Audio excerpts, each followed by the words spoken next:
Hello guys, Modest Major here, bringing you some commentary over some 18-2 attrition gameplay. I'm using a different weapon this time. I'm using the compact SMG.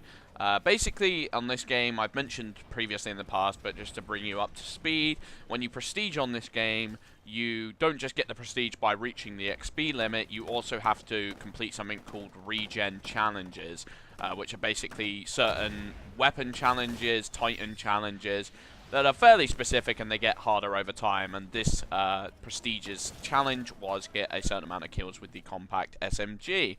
This weapon in particular, not one of my favorites, honestly. It's got an extremely high rate of fire, and it doesn't seem to pack that much of a punch to compensate for the fact of its high rate of fire, so it feels like it takes quite a long time to kill people. Although this is using an amped burn card, you can see here, and I think I probably do some work with it. Honestly, it's fun to use, but I just don't necessarily think it's the greatest thing in the world. Today I wanted to talk about the Titanfall patch information, though.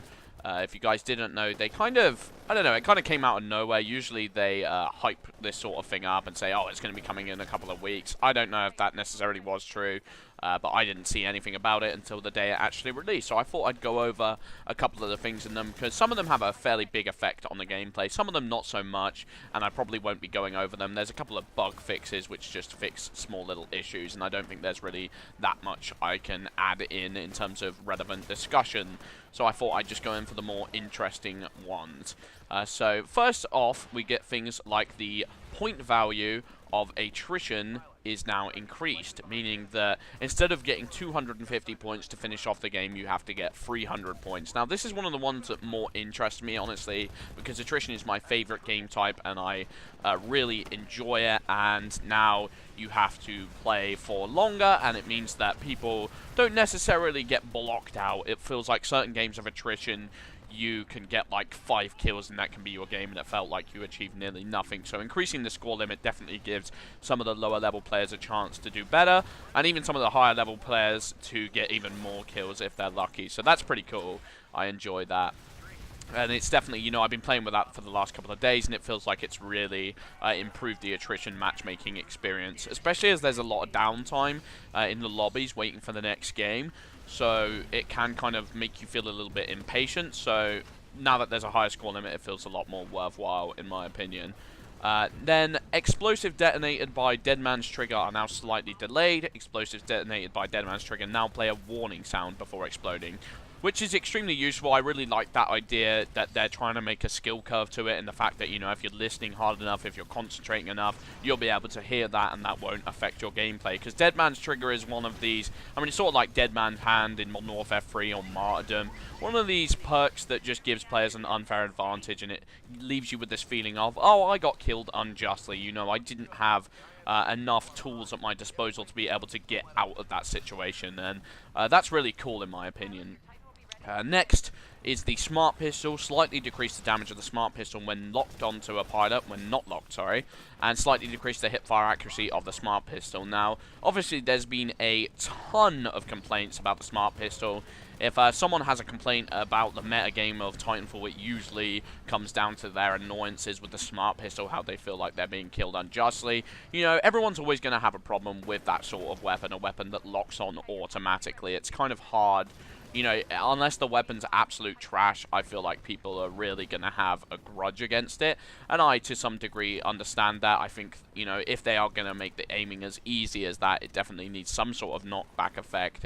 It can't be as good as, say, the rest of the primary weapons are. And honestly, this is where I would draw the line. I would honestly say that the Smart Pistol shouldn't even be primary. I think it should be a secondary that's used to farm grunts.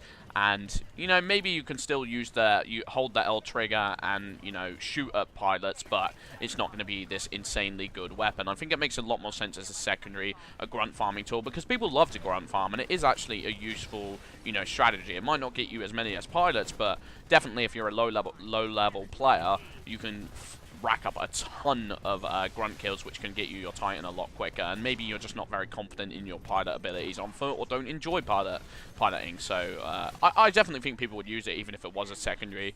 I kind of just feel like the fact that it is a primary means that they have to find this awkward balance between it can't be completely useless compared to the primaries, but it can't be too OP because then people will get annoyed about its auto-locking features. But I think Smart Pistol is just something we'll have to see over the coming weeks to see if these changes made any big differences, and see, you know, in a couple of months, maybe it's too OP, too not OP. We'll have to wait and see. I personally don't have any problems. I feel like the Smart Pistol is pretty darn hard to get kills with. I mean, I've never watched a kill cam and been killed by the Smart Pistol. It just never happens, honestly.